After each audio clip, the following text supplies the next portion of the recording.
Welcome to Living the Spiral. This is a place to slow down, take a breath, and listen to the rhythms moving through your life. Here we explore astrology, human design, the I Ching, and elemental ancestral wheels of the year from cultures around the world.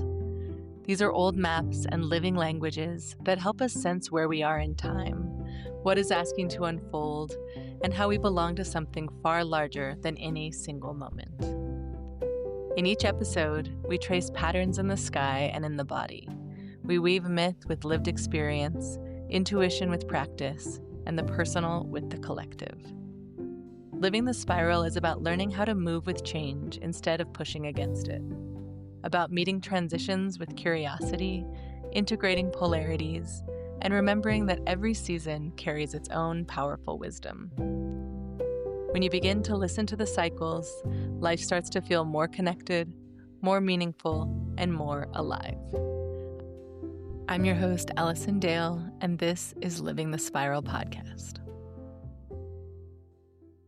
Hi there, welcome back to Living the Spiral. This is an episode where I'm going to be talking about the Libra Full Moon, but not just the Libra Full Moon.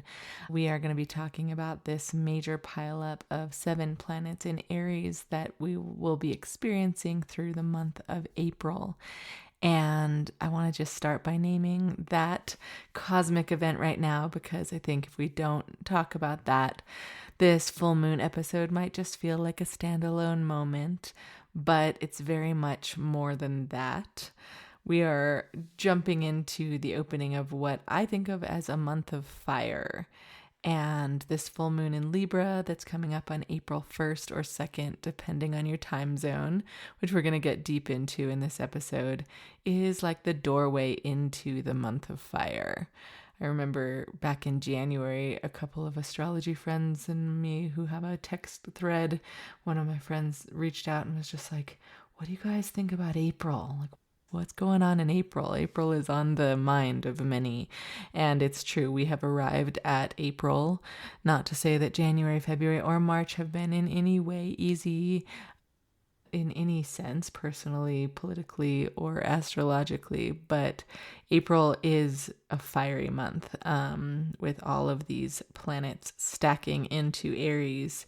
So the full moon this week is the first beat, and what follows over the next 4 weeks is something that is genuinely extraordinary when it comes to how much is being stacked. We have Mars entering Aries on April 9th, then Mercury, then the moon joining for a few days at the peak of it for the new moon in Aries on April 17th. And at that point, we'll have 7 celestial bodies in Aries at once: the Sun, Moon, Mercury, Mars, Venus, Saturn, and Neptune. So that's just pretty much leaving Uranus and Pluto out. And then behind that stellium, Chiron is still also in Aries, the wounded healer asteroid. So the backbone of this whole season is a triple conjunction that hasn't happened in over 160 years, where we have Neptune, Saturn, and Chiron all in Aries together at the same time. So not exact conjunction, but they're all co-present in Aries, all in the same sign. And the last time that this occurred was around 1861. So whatever you have experience with when it comes to Aries seasons of the past, this one is a different animal with all of these outer planets in Aries that will be here for quite some time. And all of this is happening as well with every single planet in direct motion. So we've just come out of a Mercury retrograde, but nothing, no planet, no inner or outer planet is retrograde until May 6th, when Pluto stations retrograde in Aquarius. So this is a rare window, a long period of time where I think it's 47 days or something, but only direct motion for the planets. There's no reversal, no inner planet backtracks, and nothing retracing old ground. It's just forward ho, let's go. The whole sky is pointed in the one direction, which is forward motion. And then at the end of April, on April 25th, we'll have Uranus entering Gemini. And Uranus has been in Taurus for the past 7 years. So Uranus spends a long while in each sign, and Uranus entering Gemini is definitely a separate conversation, not one for this episode. I will do an episode on Uranus in Gemini because it is ringing in my Uranus opposition, which is a major midlife transit that we all experience around the age of 42-ish. But this does matter, this Uranus entering Gemini, I did want to mention today because it matters, because by late April, all of the outer planets will be in fire and air. So Neptune and Saturn and Chiron in Aries, Uranus in Gemini, Aries being a fire sign and Gemini being an air sign. And then Jupiter will be moving into Leo soon after. Jupiter's kind of a middle planet between the inners and the outers, but that'll be another fire planet. And then Pluto in Aquarius, another air sign. So we have fire and air. And we all know that wind does make fire stronger. It stirs up the fire. So there's this element of spark and an element of transmission. And after many years of having outer planets in earth and water signs, this is a major shift. And I'd say the world is about to run on a completely different frequency than it has for the past decade, with so much outer planet energy anchored in earth and water. And then on top of that, so we have all the planets stacking up in Aries. We have the outer planets all in air or fire signs. And then we also have all the planets being direct. And then on top of that, as I've mentioned before, we're in the Chinese year of the fire horse. And we know that the fire horse is not going to just trot along. The fire horse is running full blazes off to the horizon. So it all kind of sets in at this moment in time in a big way. And then we have the full moon in Libra across the sky from Aries, the polar opposite sign from Aries. Libra, it's a really beautiful moment to release, to think about the opposition to all of this Aries energy and integrate it so that when Aries season continues to ask a lot of us, or all these planets in Aries continue to ask a lot of us, we will have something to reflect back on. So it's an important full moon. It's like the doorway to this fire and air season and the last moment of relative balance before the flames really just shoot up into the sky. So it's definitely a specific energy that we should give some reverence to, pay some time with this full moon. So take a moment to settle in. I know talk of fire and air and wind is not always the most settling of content.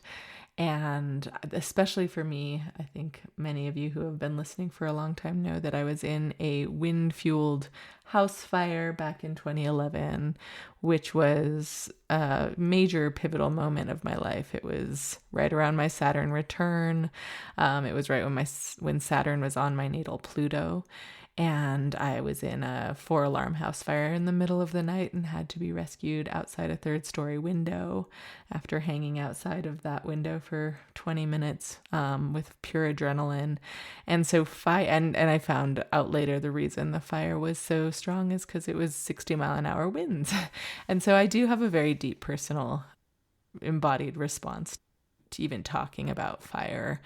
After that incident happened, I came home to New Mexico, and it was around Christmas time, and there's a walk in Santa Fe where I grew up that has a lot of bonfires known as luminarias, and people sing Christmas carols around them and drink hot cocoa and walk up and down this gallery-lined street in Santa Fe.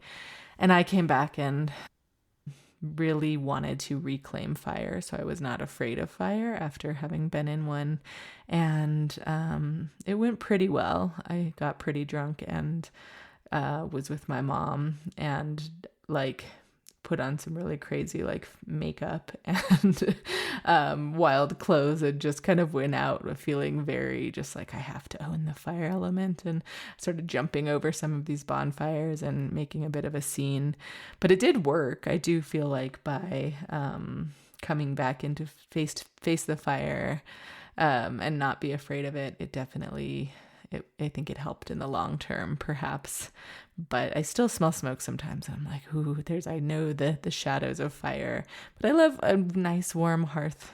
You know, my business is called Hearth and Spiral, and hearth is a big part of that. I love sitting around a nice warming fire. It's what brings us all together as well. So I think we can't only think of fire in one way or another, but I do recognize that everyone has an association of their own with these elements, and compared to the life-giving water or the stability of earth, fire and air can feel a bit more volatile, and even just hearing those words can kind of set us off a little bit. So just take a good breath here before we get into this lovely Libra moon. Libra is also an air sign, but it's a sign of balance. And so I'd recommend just dropping your shoulders, taking a nice deep breath in through your nose, and then as you exhale through your mouth, just dropping your shoulders and shaking out a little bit. So let's get into the full moon in Libra. As you might know, every full moon is in opposition, with the sun on one side of the zodiac and the moon on the other. And the earth is in between them, kind of being pulled in both directions. So there's this polarity, this tension between two different signs on any full moon. And the Libra and Aries axis brings tension about the I and the we. It's the most fundamental axis, I will say, of Aries being all about me and Libra being about we, and what I need to do for myself versus what the relationship asks of me, or where I have to be first and where I have to be fair.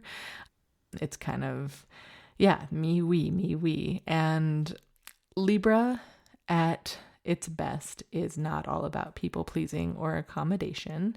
That's the shadow that's oftentimes associated with Libra, the overemphasis on being accommodating and balancing at the detriment to the individual needs. There's, this peacekeeping that costs you pieces of yourself that can be contained within Libra. And I feel that. I have a Libra moon, and occasionally do feel that pull of just overbalance, or like overemphasis on being accommodating to others. But Libra at its best is about genuine relationship, about partnership, about balancing two people that are truly present, having each of them showing up fully and neither one disappearing into the background in order to keep things smooth. It's about scales balancing because there is something on both sides of the scale, not because one side is hollow. You have to have a fullness on both sides of the scale for true balance. So on the other side, where all these planets are in Aries, is the force of sovereignty, of individual becoming. And it's the sign of the ram, of course, that doesn't ask any permission to move forward, to just go for it. It's again the little sprout sprouting up above the soil where it doesn't know where it's going to end up, but it just sprouts upward, and it doesn't wait for permission. It doesn't wait for agreement or for balance. It just moves because moving is in the nature of that spring energy that we're in. So Libra is the sign that begins with the fall equinox, and Aries is the sign that begins with the spring equinox. And so looking into those times of the year in the Northern Hemisphere can really bring a lot just by thinking about what it feels like to be in that season. Aries, again, that sprouting up. Plants, around me right now in New Mexico, it's been quite warm. But just seeing how, like, the trees a week ago were just sticks, winter sticks. And then as of today, when I went outside, it's just full bloom, blossoms, flowers. And it happens so quickly. It's this movement. It's this dynamism. And then you think about fall, and it's like a slow falling of leaves off the trees, and kind of some leaves are on the ground and some leaves are still on the trees, and there's a balance between life and composting into death, and just a very different quality of light, different quality in the air. So this full moon brings up the tension between the spring and fall equinox energies, and between the energies of movement and stillness and equilibrium. So this full moon is really asking you to feel into that tension without trying to decide which one's better or trying to resolve it too quickly. I think oftentimes we can be quick to jump to the gun. We see a mirror during a full moon of the opposite season and the opposite part of the sky, and we either long for that or we're very vindicated in the season that we're currently in, and we're really glad we're not in the season of the scales. But full moons are really mirrors on both sides that reflect back the integration that's possible between both of these points of kind of equal day, equal night, but on opposite sides of the year. And so don't collapse the energies into a singularity or decide that you're going to be all Aries and just seize the planetary motion and forget the relationships in your life. And then don't decide you're going to be all Libra and smooth over what actually needs to be said for the sake of harmony. It's a time in this year to feel into both and feel into the integration that can exist between relationality and self-fullness. I really like the word self-full, even though it's kind of not the easiest, most flowy thing to say. It's this notion that selfish is associated with greedy, but we are entering an era where selfishness is something we do have to consider, looking out for ourselves and being true to our authentic selves. And so I think the word self-fullness, being full of self, is maybe a better word. It's about that authentic self-love that is necessary. So yeah, that's the energy of the full moon from that polarity. And let's look into the specific gates where it gets really precise. In each one of these episodes, I love to talk about the seasonal wisdom that comes through outside of the archetype of the zodiac. I love to look at the zodiac and kind of the animals or the archetypes that are conveyed through the constellations. And then I love to get into the I Ching and human design and gene keys of it, because it's like zooming in to the extra small pixels of exactly what's happening. But this moon is in Libra in gate 48. And in the I Ching, this hexagram is called Ching, which means the well. And it is the image of a well, like a wishing well or a well with a bucket that you send down deep into it. I just want you to close your eyes, unless you're driving, if you're in a place where you can close your eyes. And if you have to keep them open, just think about an image of a well and what that looks for you. I mentioned the bucket and the wishing well, but it could be another type of well, a cenote, a deep body of water. And just sit with that image of the well, because that's the image of this full moon that you're going to come back to. And think about the fact that a well is not a spring. It's not something that just flows, that just comes out of the earth and comes to you. We have the opposite of that is a well, which requires that you go down deep to get what's there. You send the bucket down. You send the rope into the darkness, into a place that you can't see from the surface. And then the deep well water that comes up, that's filled with minerals and aliveness, is not the same kind of thing that runs from a tap or even from a spring. It's the type of water that's been held in the earth for a long time and has that memory in its minerals. So gate 48, related to this image where the full moon will be on the 1st and 2nd, is the well of deep knowing. It's this kind of knowing that's intuitive and embodied. It's splenic. Gate 48 is in the spleen center in the human design body graph. And this is this energy center in our bodies that is all about primal instinct and kind of an immediate in the moment cellular awareness. And it's this kind of awareness and wisdom that doesn't explain itself, and it really doesn't need to. It's like a calcified deep awareness from deep in our most primal organs and in our bones. And Gate 48 really is kind of a healing type of Libran energy that is all about this innate knowledge, this splenic kind of wisdom about like muscle memory, or how a musician who's playing music knows the next note without thinking about it, or an intuitive healer who can know what your body needs before they actually look into diagnosis. There's a certain depth of wisdom that comes, that we go into and pull back up during this full moon. And it's all about this kind of repetitive action of being in relationship with something that creates that wisdom. And that can be being in relationship with something in this lifetime, a craft, a skill, a trade, or it can be something that comes from ancestral lineages and ancestral roots that are connected to the depths themselves. I do find that this Libra gate, a lot of Libra gates are in the spleen, and a lot of Scorpio gates are in the spleen. And so that time of year of this fall equinox going forward all the way through Samhain or Halloween is a time of year when we are really thinking about the roots of things. And that's where the well lives. The well is drilled down or dug down amongst the roots. And so that is the place where the wisdom is being pulled from. In my mind, is definitely an ancestral connection to past lives or to people in our lineage. So it's not always a mental knowing. It's very much an embodied knowing. So the shadow of Gate 48 that might come through during this full moon in the shadows from the gene keys, it is inadequacy.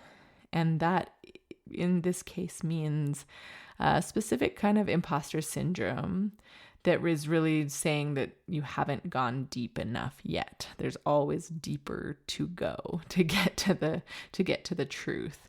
So we're in the shadow frequency of this energy. It could just be this feeling of not knowing enough, needing more proof, needing more time before you can offer what you have to the world. And, in this case, it's because of fear that we're letting the well just sit there with nobody drawing from it. It's just sitting there, and it's filled with that beautiful, deep mineral water, but there's no bucket, there's no rope. It's just coiled at the surface. So with the moon here on this full moon, the shadow that might be illuminated by the sun is that feeling of inadequacy, or your kind of motivation and what moves you from the inside.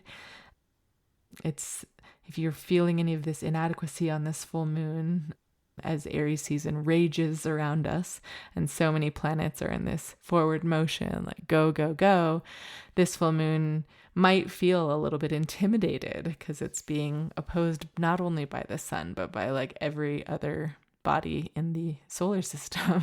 And so the little old moon sitting over there, which represents our body, our emotional nature, what we need to feel safe, there could be a certain amount of intimidation or inadequacy, saying like, well, I don't have what's already needed to move forward in this Aries type of way. So you can ask yourself, like, what are you doing sitting next to your own well and convincing yourself that the water isn't quite ready yet? What is making you do that? Because that's definitely something that could come up. I see it coming up already with this urgency and this sense of like, we gotta go, we gotta jump on that fire horse. I know a lot of people who are just like, I will not. I'm going to like walk beside it. My friend Meg was talking about this the other day when I was talking to her about like, I will not just jump on. That just seems like not the right idea. And I agree, you got to let the horse kind of sniff your hand before you just jump right on. But there is a time in which jumping on is a good idea. And before Pluto stations retrograde in May, and that planet of transformation, slow-moving planet starts moving backward in Aquarius, I think it is a good idea to like seize the reins for this next month, for April. Just say, okay, I already have a depth of wisdom within myself that, even if I don't know it, comes from beyond me. It comes from the roots that lie beneath me. And this is the time to just align with that. The gift of Gate 48, where the moon is resourcefulness. And this is the quality of reaching back into what you already have and finding exactly what you need already there. There's a trust in this, that the well that you have is real just from the life that you've already lived and your ancestors have already lived. So you have resources. They're in that well. And that's something to keep in mind on this full moon as this entry gate into fire season. And the city of this, the transcendent level or frequency of Gate 48 is wisdom. And wisdom is a word that I use a lot. I love this word. It's different from knowledge. It's what happens when you stop needing to acquire proof and facts and figures, and you don't really need the well or the well water to be different than it is, but you just trust deeply that the well is there. You become the well. The depth is no longer somewhere that you have to go or a bucket that you have to send down, but the well is just what you are in your body, in your lived felt sense. So, we're about to enter this long window of time, about a month, where the sky is all fire, all initiation, and all forward motion, with 7 celestial bodies in Aries, including the moon and Chiron, but 7 planetary bodies in Aries at its peak, with every planet moving direct, being committed to the direction it's going in, no reviewing or reconsideration. It is a rare kind of energy for that configuration to be happening. And so when we think about the full moon and we think about Gate 48 shadow, this inadequacy or imposter syndrome, or like, I just need a little more time to get it done, that shadow will not survive this stellium in Aries gracefully. I'll just say that bluntly. The fire is here. This energy of direct forward motion is coming. And so it's all about meeting it from a place of depth, a place of innate wisdom that doesn't need any more accolades, any more proof. And if you feel like you just kind of got to add on more and more external validation, for example, it could turn into more of a scrambling energy, jumping over hot coals instead of being like, well, I got this. I know how to walk on fire, even though I've never done it before.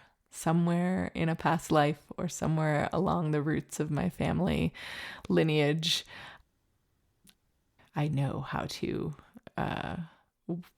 ride the lion as I continue to tap into that motif and that archetype of riding the lion. It feels very much like what we need to be doing during this Aries stellium season. So this full moon is kind of this balanced, quiet moment to go deep into your well before you come back out and walk on those coals. So tend to your well on this full moon, take those deep breaths, go back to and connect with the people in your lineage that you're connected with. I'm coming out of an ancestral healing course that I've been doing and thinking a lot about ancestry. And one thing that's come up, I know I keep using the word lineage here, and I actually recently heard a podcast with Perdita Finn, who is the mother of Sophie Strand, who's an author that I really like. Both of them are great writers. And Perdita Finn was talking about how referring to ancestry as a line, a lineage or a line is completely misleading, that it's absolutely not a line, because once you get down into the roots of anything, they don't grow in straight lines, they overlap and they grow together, and it's a system, it's a network rather than a line. And so when we're thinking about the well of resources that lives within our ancestral roots, think of it less as a direct straight line and more as this beautiful interconnected web that is supporting you and making the ground beneath you spongy and forgiving. And even if you fall down onto the rocks, you know that there is a sponge of beautiful interconnected roots down beneath that. So, and that is again where the well lives. So definitely a good time over the course of this week to attune to the energy of Libra, of the relationality of the well, of the depth that you have within you. So moving on to the sun across the sky, I want to pay attention to where exactly the sun is on this full moon. The sun is in gate 21, which is known in the I Ching as biting through. It's the gate of the hunter or huntress, also known as the gate of control. So this is the polar opposite from the well, is the gate of the hunter. And I am doing a series called the Mandala 64 walk, which is similar to a Decan walk for those of you who are familiar with Decan walks in astrology, where you pay attention every 10 days to the changing omens in your life, the changing circumstances in your life. The Mandala 64 walk is doing the same thing through the 64 gates of the human design mandala. And those change. The sun enters a new gate about every 5.5 days. So I'm writing a post on Substack and doing a little Instagramming as well about this, experimenting with the social media, but talking about how these energies show up as the sun moves through them. And when a full moon comes up, it's extra interesting because you get to see that polarity between the two different gates of the sun and moon on opposite sides of the wheel. And I just think this is where the juice is in these systems, because the wheel is a wheel for a reason. And it's because it's showing us that there is no such thing as true opposites. It's opposites attract, and opposites help us understand that as above, so below, as within, so without, the whole basic tenets of alchemy. And so as we look at gate 48 and deepen into the well, it's important to kind of look at where the sun is shining from on the opposite side of the sky, illuminating that moon. And this gate 21, is pretty much the leading edge of everything that's building this month. So biting through, I love this image that comes through. It's Shiho in the I Ching, and the image is of upper and lower jaws. The trigrams coming together into the hexagram actually look like teeth coming together with one thing in between them, so a solid line in between two broken lines.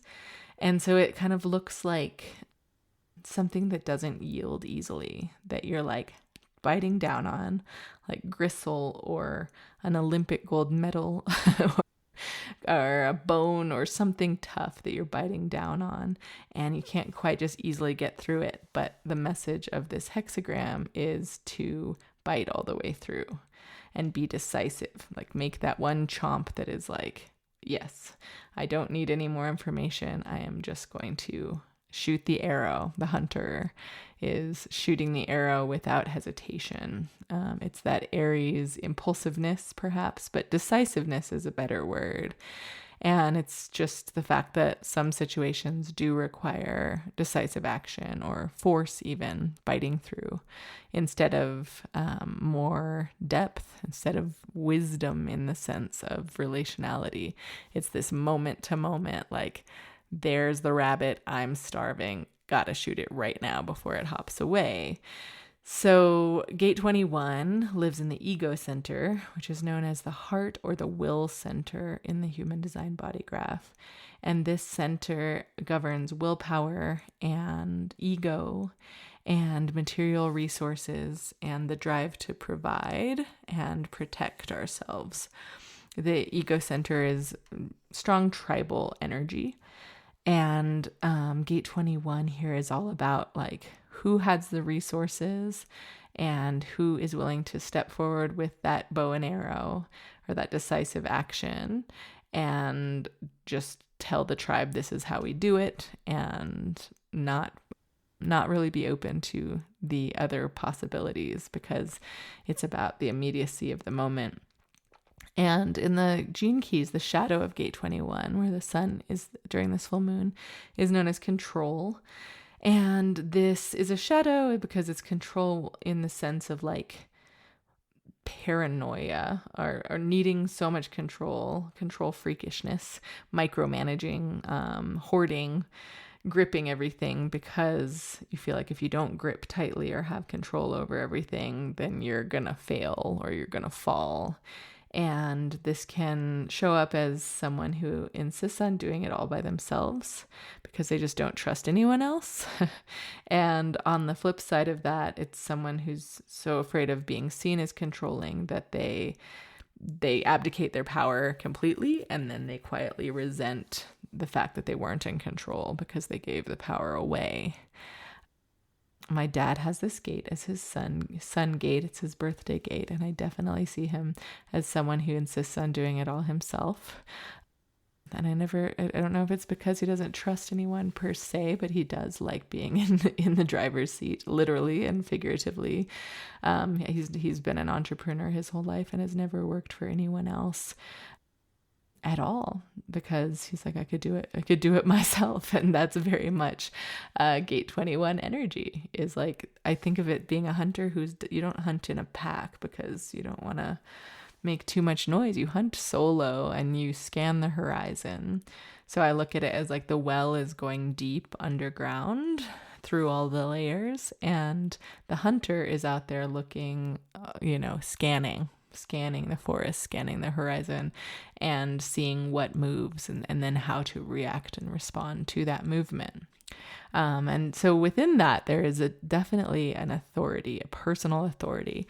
And that's the gift in the gene keys, is authority, where this is not authority that's given to you, but it's authority that's grounded in the willingness to take responsibility for your actions.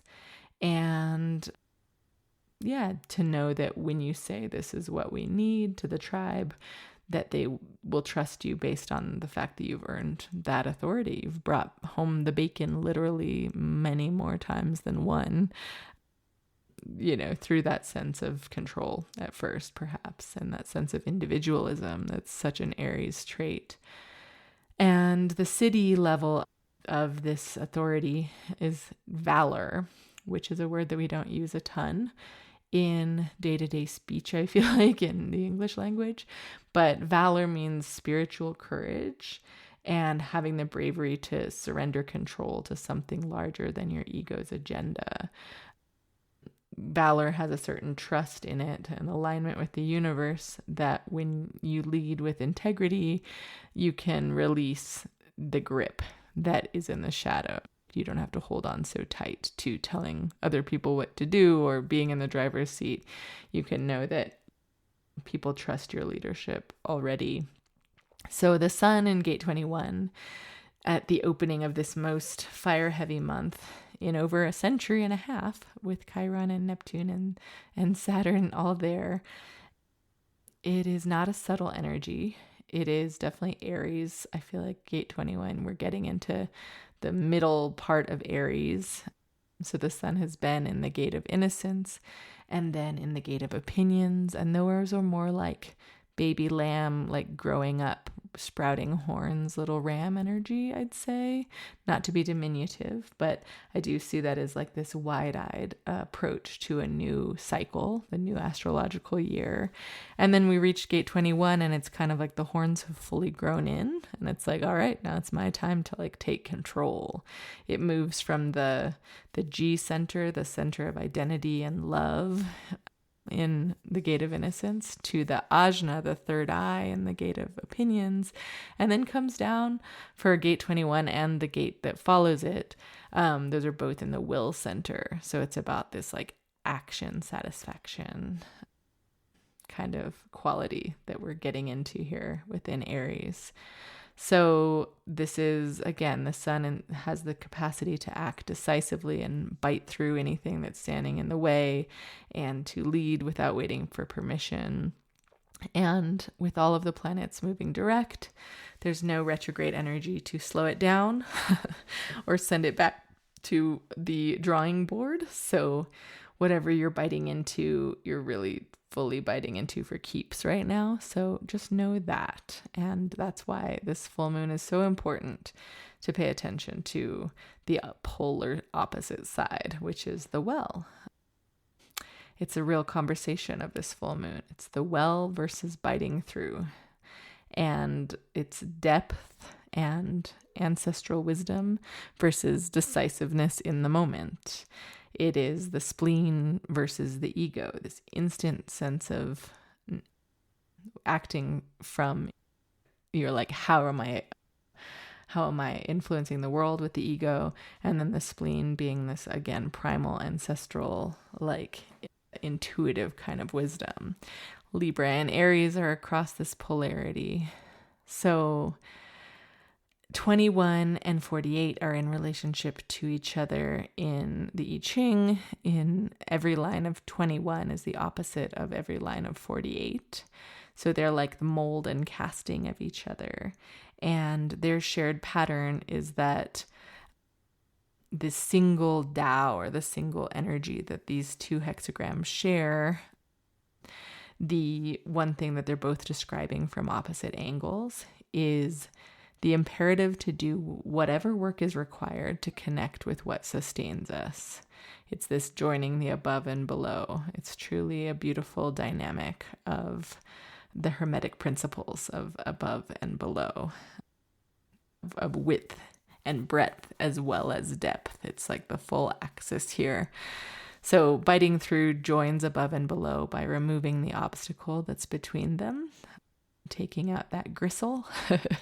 And the well joins above and below through the well shaft itself, the thing that is dug to access the water and that channel that draws up from the depths. So the polarity really brings together this same desire from two different directions.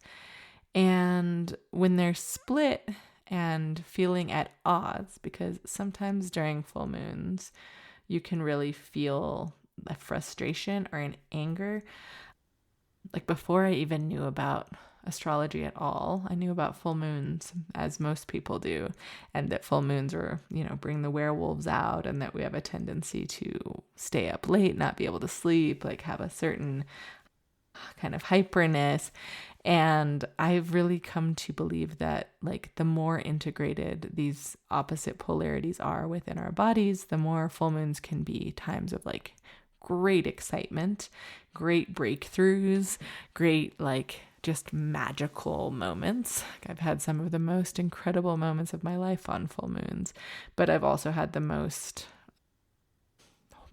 angry and frustrated and emotional and just sobbing my eyes out kind of full moons as well. They're not subtle, but it is about connecting to what wants to be integrated between your emotions and your conscious will, and between your body and your mind.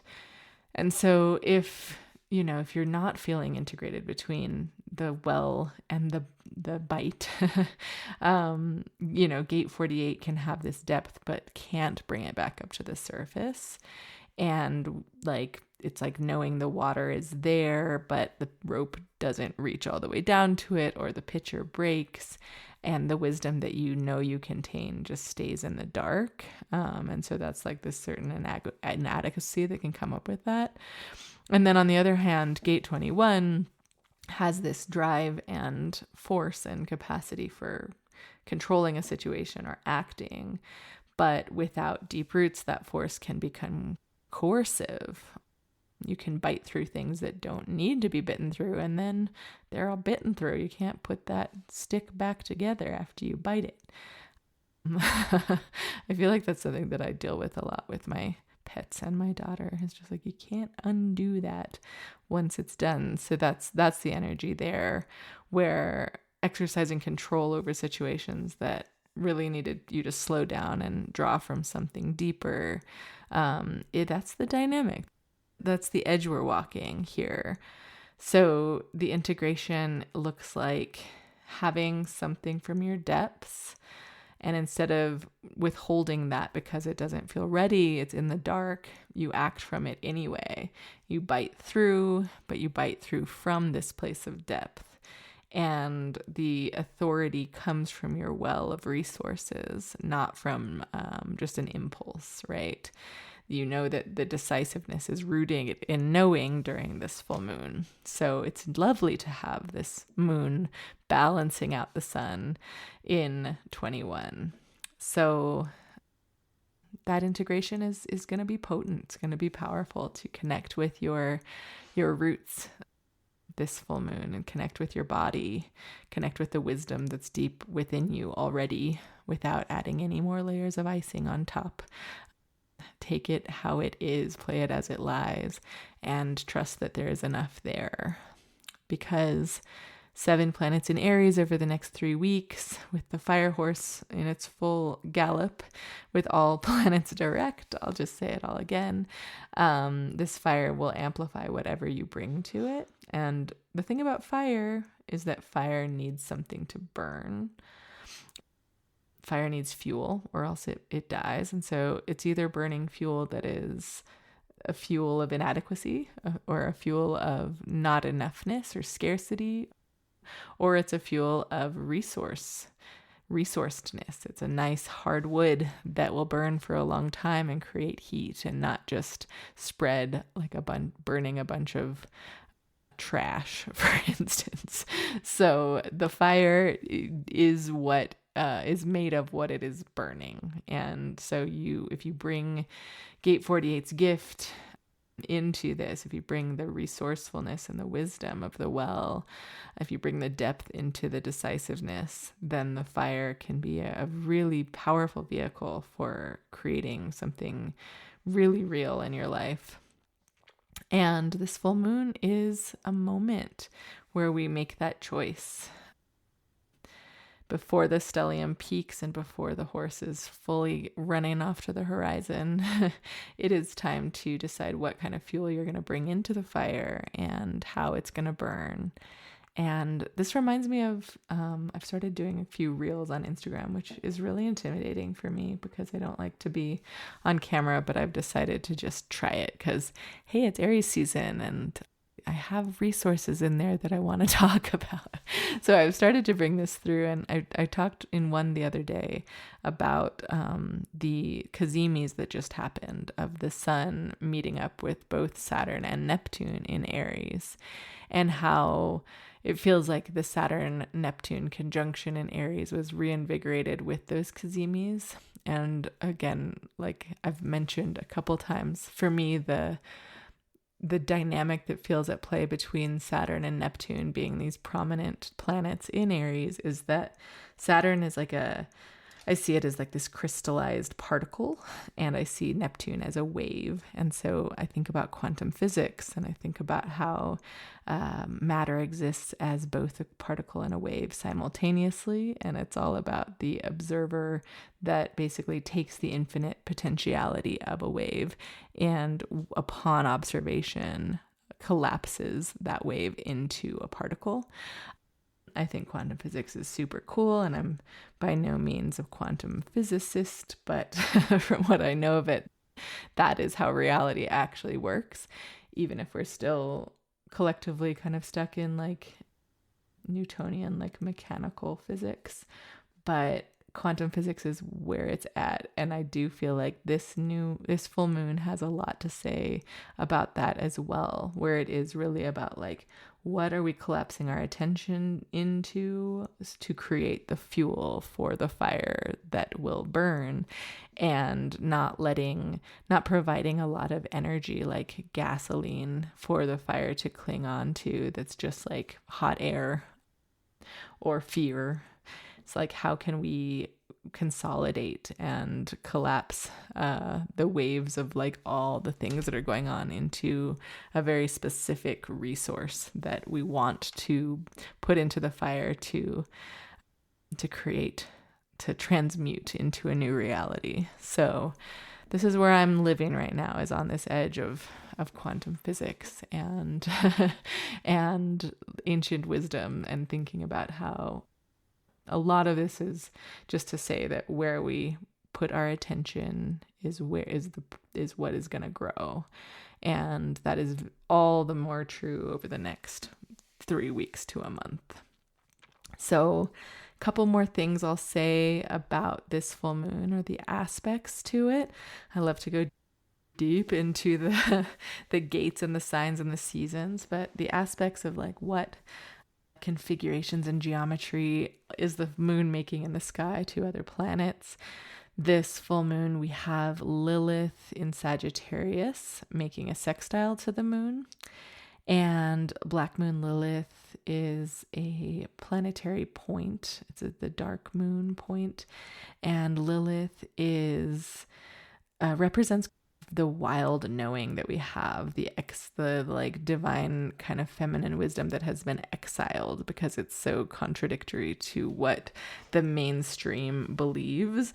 And I'd say that sextiles are kind of like an open door, a harmonic conversation between the planets. So we have this sextile between Lilith and the moon, and it really brings into the depth of the full moon, a certain wildness to trust, like trusting our wildness. So trusting that within the depths of ancestral wisdom and past life wisdom and experiential wisdom from our lives, that there's also a certain deep conversation that's happening about letting wildness come in, letting Lilith in Sagittarius is kind of all about like being this wild hunter. And so it brings in that energy of the gate of the hunter as well, but from a different perspective, where it's not a controlling hunter, it's this free riding hunter that kind of knows something that we don't know. It's like this whispering that the depth that we're accessing from gate 48, where the moon is what we can aim with. And so Lilith in Sagittarius is helping us shoot the arrow and trust that we will be held in really like claiming our depths. So letting raw and unpolished and wild parts of you into the depths to stir up whatever is deep down in that well can actually help us in a big way during this moon. We also have Jupiter in Cancer squaring the moon, and squares tend to be more friction points, a little bit more tension, kind of like you have to walk through a threshold in order to get the benefit of this aspect. But Jupiter is in Cancer in forward motion, and so Jupiter is the great amplifier, expander, that's sitting in the sign of home and roots and the mother. And it is a very deeply feeling sign. So Jupiter is expanding our feelings and expanding our drive towards feeling safe and belonging and home. So when it's squaring the Libra moon in the gate of depth, in the gate of the well, it is asking us about how we feel at home. And it's bringing that to a head, kind of bringing up a question about the ancestral and rooted nature of what makes us feel at home. So Jupiter in Cancer that's squaring the moon is asking us if what the well that we keep pulling from is actually is actually the right well, is actually like where the resources are, or if it's just the familiar well that we go to, because we might actually have another well. Like Black Moon Lilith is saying like, well, you go over here, there's actually another place where you can draw down into the roots and find something else that's interesting, that's not just what you feel comfortable in. So there might be some kind of message that comes through from your family of origin, this full moon, because Jupiter in Cancer is not just squaring the moon, but also the sun. There's a T-square happening. So it's kind of bringing up themes of both how our sense of home influences our authority over a situation, and also how it influences our trust in our own wisdom. And so there's this kind of oscillation back and forth between how we show up. That's a lot based on our family of origin and our roots and our history. So there's a lot of depth. I mean, it is the full moon in the gate of depth. So there's a lot of depth here. And Jupiter is definitely making the home and belonging piece feel really big and expanded right now. So that is the square that's happening. So in a month that is about to run on a lot of fire, where a lot of initiation is going to happen, and the sky is inviting everyone to just bite through what they are chewing on. Jupiter in Cancer really is helping us to bring us towards the wells that have been dug by our ancestors, and that make us feel home and safe on a larger level. And also there's a certain caringness about, like, as we go deep into our wells and as we take authority and bite through, where are we being held, and how are we caring for others? Cancer is that sign of deep caring. And so that's something that will come up as well. So we have that polarity of the depth and the breadth, and then there's this square coming from the other side that's like an onlooker to that mirroring, saying like, well, don't forget to think about this larger picture of where you came from, and and which well you are pulling from. So I'd say let this Jupiter in Cancer square to the sun and moon feed you, give you nourishment, nourish your roots, and help you pay attention to where that lineage and roots are nourishing you, and then kind of pull up from that back into yourself, and then use that as the fuel to feed the fire. So that is a little bit about the aspects. I just want to come back to the big picture for a moment before we end, because I think it's important how we ground ourselves and move into this full moon week. Yeah, the Chinese year of the fire horse feels like it is really taking off as we begin April, and that energy is about speed and freedom and instinct, and that kind of just wild hearts can't be broken kind of energy, wild horses. There's a lot of good songs and movies and media about this, but it's not about extensive plans. It's like this energy in Aries is about like the moment to moment, reading the terrain and choosing a direction to go and just going for it. So with all the planets direct until May 6th, that means that there's just no pushback. There's no sense of like, well, let me just take a beat and review it. That will come. We will have plenty more retrogrades throughout the course of the year, but through April, it's this window of opportunity to move through, to take the reins and go. And after May 6th, Pluto stations retrograde in Aquarius, which really creates a collective inward turn where we compost what has been transformed. But before that happens, we have this opportunity to not only look ahead in our personal lives, but how that aligns with the collective as well. And then, as just a reminder, that on April 25th, Uranus will be entering Gemini for the first time in a very long time. And this shift, I really feel like it's going to change a lot in the collective as well, because Uranus is like big sky daddy that like holds the lightning bolt and shoots it down and kind of shocks the system. It's like the erratic, like wild card of the planetary realm. And in Taurus, Uranus has been restructuring and breaking down and electrifying the things that weren't stable in our sensual material world and in our what we value and in our bodies and in finances and the earth itself. All of these are ruled by Taurus. So there's been a certain sense of destabilization and electrification of potential within those realms. But Uranus and Taurus did require us to deal with the material world in a big way. And then Uranus entering Gemini is going to shake things up in a completely different way, because Gemini is air, and Gemini is all about pollination and connection and language and the nervous system and like chatter and the way we move ideas between different people and different places.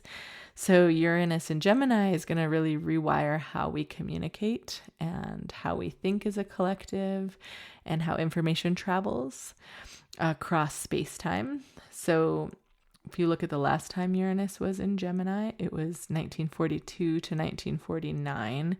And this period saw the invention of computing and TV coming onto the scene.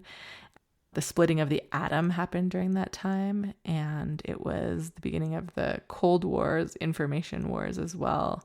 So this time around, we can already get a little bit of a hint with AI being such a massively, rapidly evolving entity in the world, and how we communicate across space-time is like there will be some giant leaps that are coming that we don't even know yet. So it'll just be an order of magnitude different, I believe, with Uranus and Gemini this time. And that will make all outer planets be in fire and air by the end of April, with Neptune, Saturn, Chiron in Aries, Uranus in Gemini, and Pluto in Aquarius. So we've had earth and water grounding all of these outer planets for many, many years. Pluto was in Capricorn up until recently for 20 years, and Uranus and Taurus for 7, and Neptune was in Pisces for 12 years. So all of that has now, within the course of 2020, late 2025 to 2026, have shifted into fire and air signs. And so yeah, that might have been a little muddy with earth and water coming together, but with fire and air coming together, it's like the spark of something new, and then the ease of transmission of communication through space. So yeah, this is not a time to be sitting next to your well with your bucket in your lap and telling yourself you're not quite ready. This is a time to drop it down in there, or dive in yourself and discover the gems of wisdom, the interconnected truths that live within your body, within your roots, and to bring them back up to meet the fire. So this all adds up to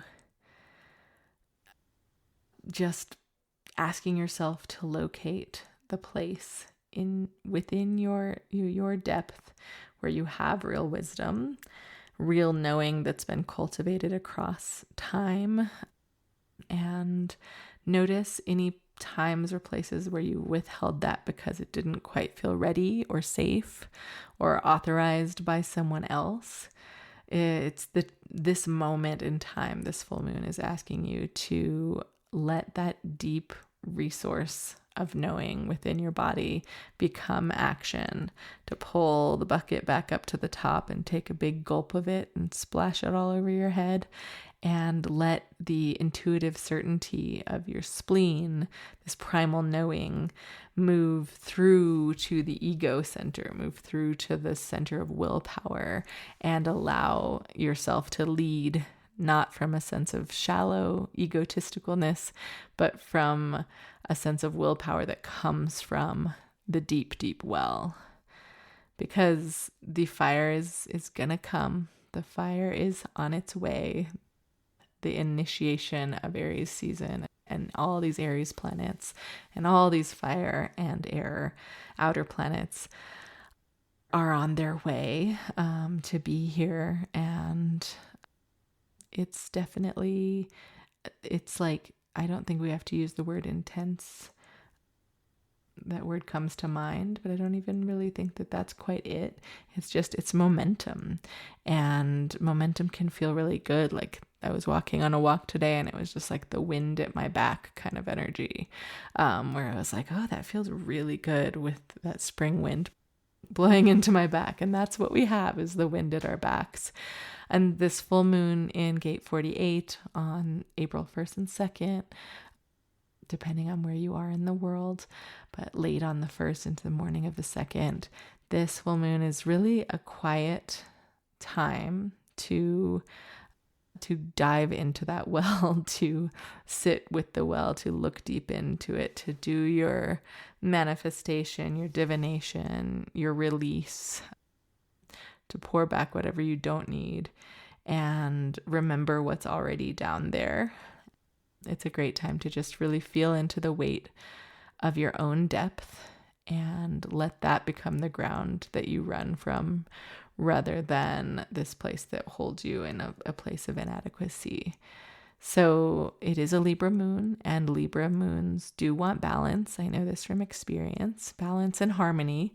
But as I've said in the very beginning of this episode, real Libra balance is not about becoming hollow so that no one is uncomfortable, because that will actually tip the scales in the wrong direction. It's really putting yourself with equal weight onto the scales so that you can show up fully enough in the relationship to be balanced between yourself and another.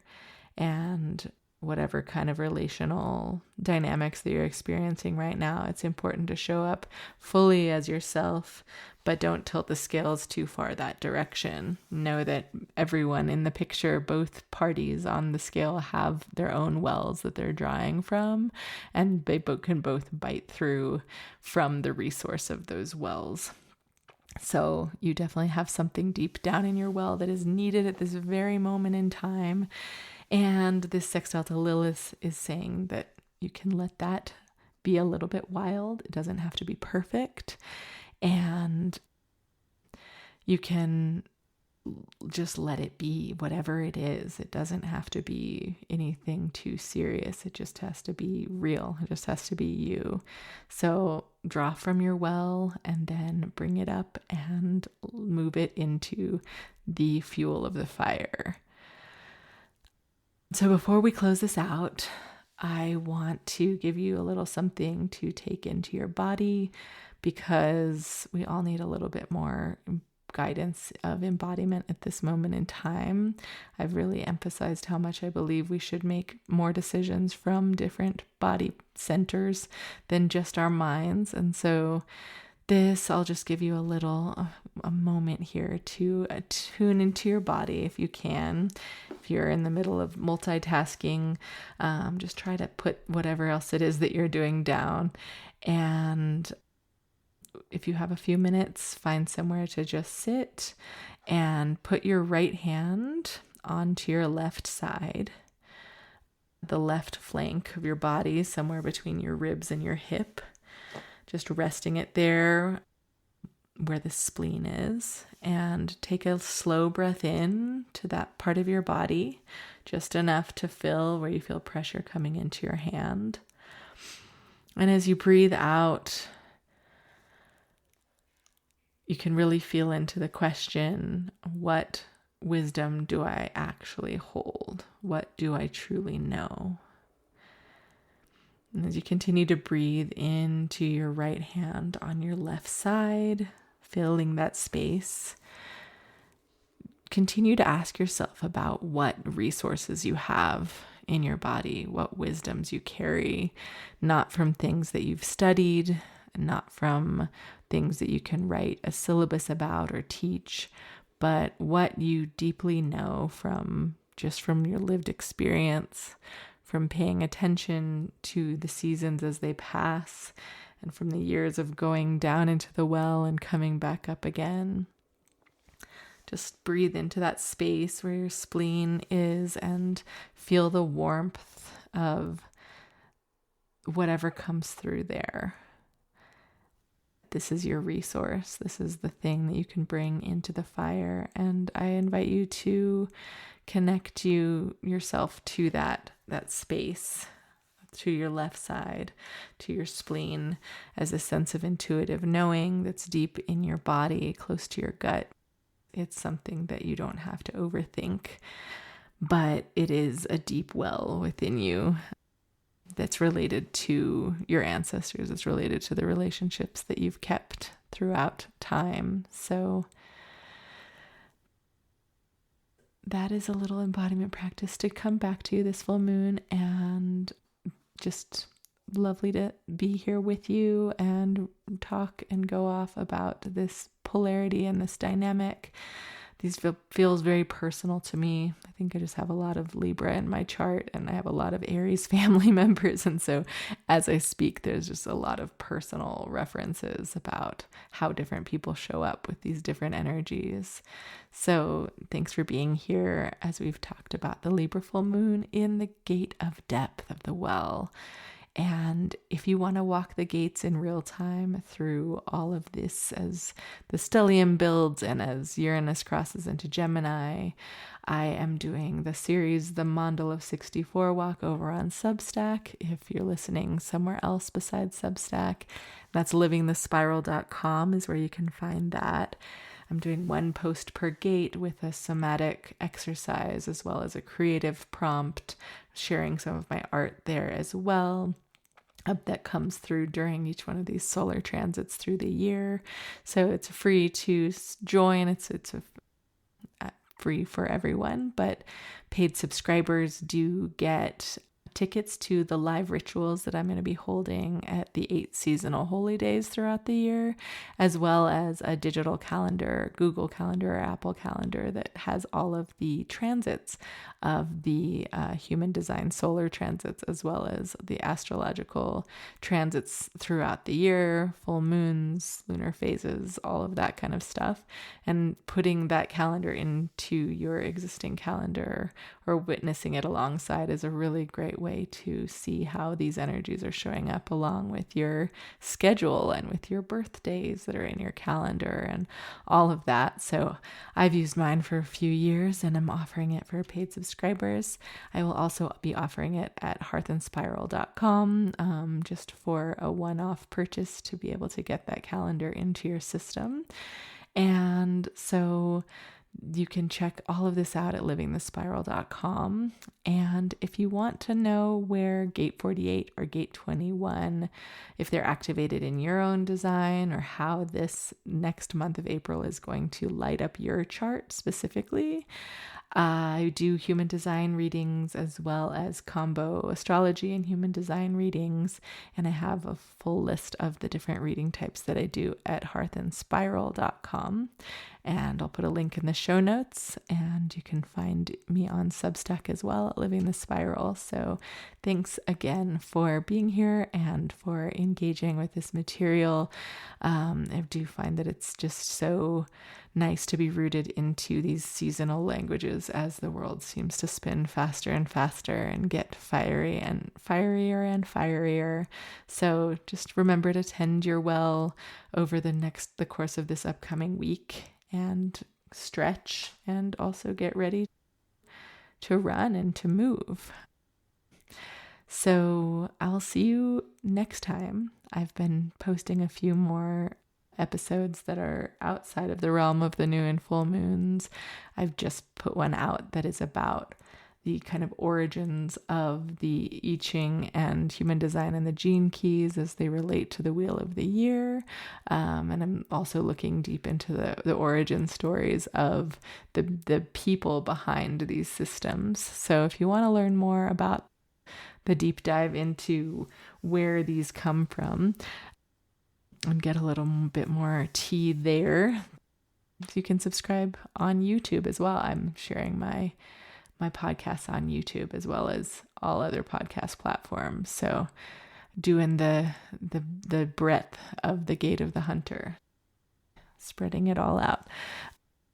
But anyway, I'm going to let you go now and have a wonderful day. I'll see you next time. Bye.